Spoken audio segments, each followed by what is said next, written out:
by Mnangagwa to Mnangagwa. The campaign to instill a presidential adulation in Zimbabwe has taken many forms, ranging from describing former President Robert Mugabe as an angel to the opposition MDC's "Save Chetty Chetty" slogan when referring to its leader Morgan Tsvangirai, Emmerson Mnangagwa and Obit Mpofu. While it should be noted that this is a cult that has flourished from the top and has always been imposed on supporters of both ZANU-PF and MDC, a recent inauguration of President Emmerson Mnangagwa saw his supporters do him one better, promoting him to a deity.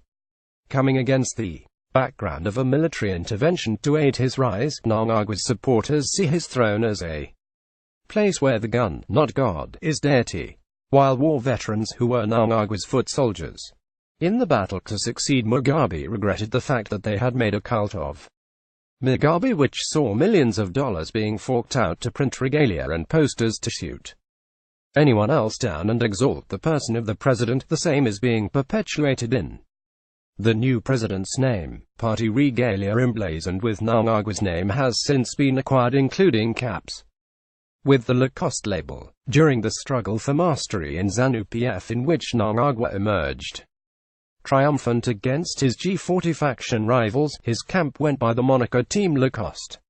ZANU-PF Harare provincial chairperson Godwill's Masmemwa took his bootlicking to another level when he gave welcome remarks to the party's extraordinary congress on Friday. "You led the tripartite of the army along with General Constantino Guvhenyikidzino Chiwenga and ZANU-PF.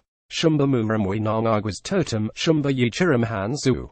Tinoda Kuti Mutonga Mi, Murambe Muchingatonga. We want you to rule forever and ever." Masmemwa fawned on his part Home Affairs Minister Obit Mpofu, who famously signed off his communications with Mugabe by saying, "Your most obedient son," likened Mnangagwa to the biblical Joshua, who was as soft, as tender as an African mother's love, notwithstanding his nickname, Gwina.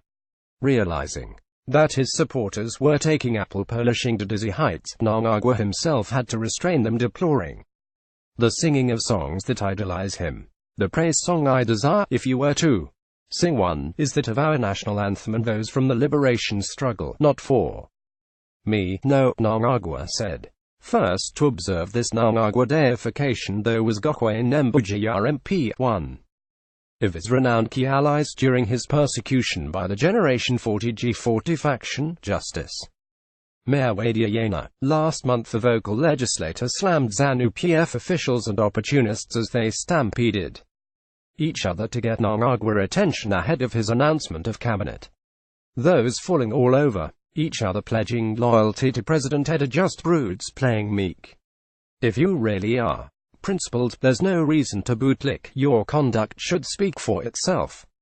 We've seen the danger of personalizing governance and gatekeeping a national figure. Wadiyena vented his anger on microblogging site Twitter. Mnangagwa's veneration has also been amplified using Jah Praise's hit songs Madarak, Sia and Kutungakwaro, which upon the release stoked political controversy but has become almost an anthem at ZANU-PF functions. In the run-up to the launch of the album, Mnangagwa's supporters cheekily renamed the album Kutungakwaro Gawe, The Crocodile's Reign. Mnangagwa is nicknamed the Crocodile owing to his Liberation War record as a member of the Crocodile Gang. When ZANU-PF supporters sing along to the song, they will be gesticulating using the palms the way a crocodile catches its prey, apparently referring to how Mnangagwa dealt with the G40.